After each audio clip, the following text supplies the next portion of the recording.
on the qualification of speakers of the County Assembly, the Senate, and also the National Assembly.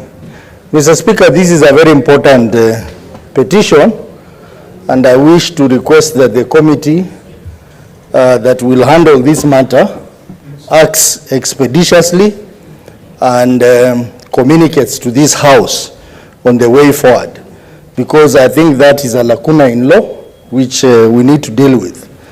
But Mr. Speaker, how I wish they looked at the issue of qualification of the speaker holistically, and not just the issue of education qualification. There are other aspects that we will require from a speaker.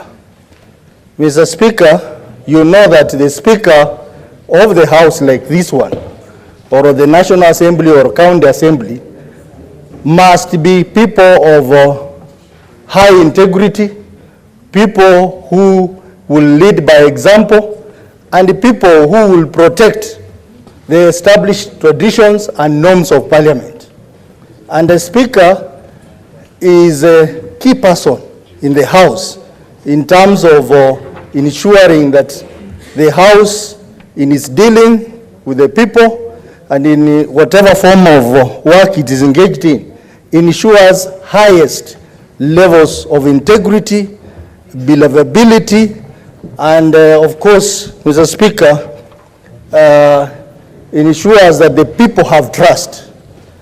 Mr. Speaker, we have had speakers in this Parliament who have done exceptionally well, who have promoted the independence of Parliament.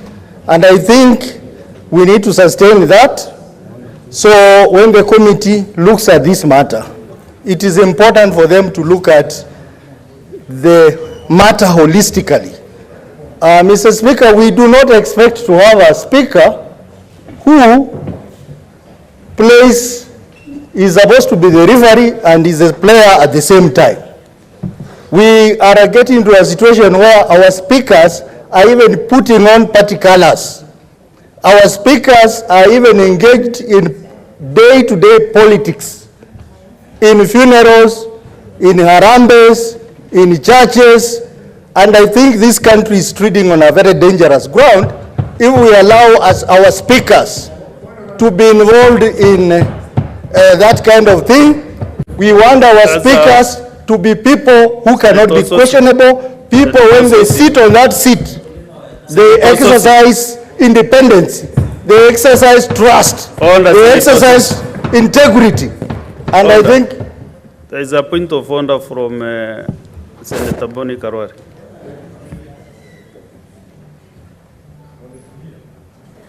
Mr. Speaker, our standing orders are very clear that if a member wants to discuss the conduct of another member, the member knows what to do. The Speaker of the Senate is a member of this House.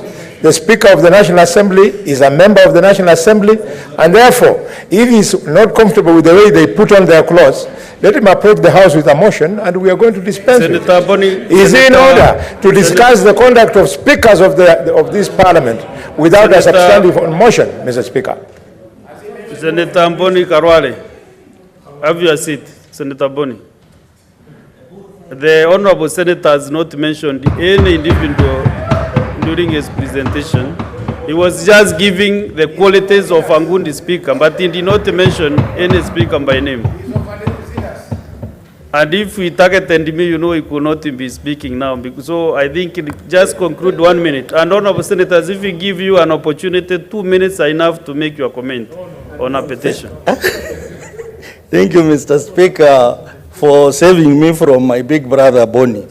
Mr. Speaker, I have not mentioned anyone's name, and I do not want to mention anyone's name. I am simply saying that whoever holds the position of the Speaker must rise above the politics of the day and must be seen to be independent and must be seen to be fair to all the members of the House.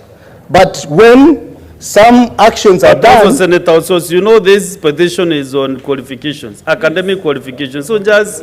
just comment whether it is okay, it is not, and so that we make progress. Yes, You have Mr. just Speaker, 30 seconds. I was saying that the committee must look at the matter holistically in terms of qualification and contact of the Speaker.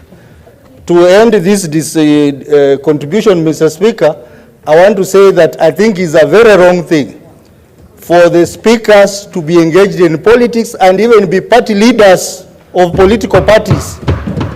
How will they exercise fairness? How will they exercise independency?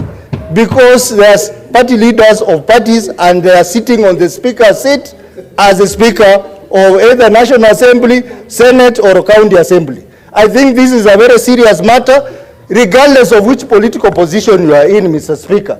This is a matter that if not handled, we are not going to have a house that is respected by Kenyans, a house that is going to pass laws which Kenyans are going to obey. Mr. Speaker, I support the petition. Honorable Senators, you know, according to our standing orders, the comments on a petition should not take more than 30 minutes.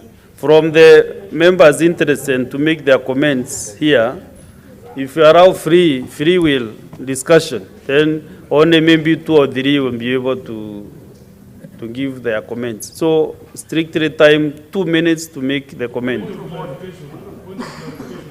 Senator Mandago, Jackson.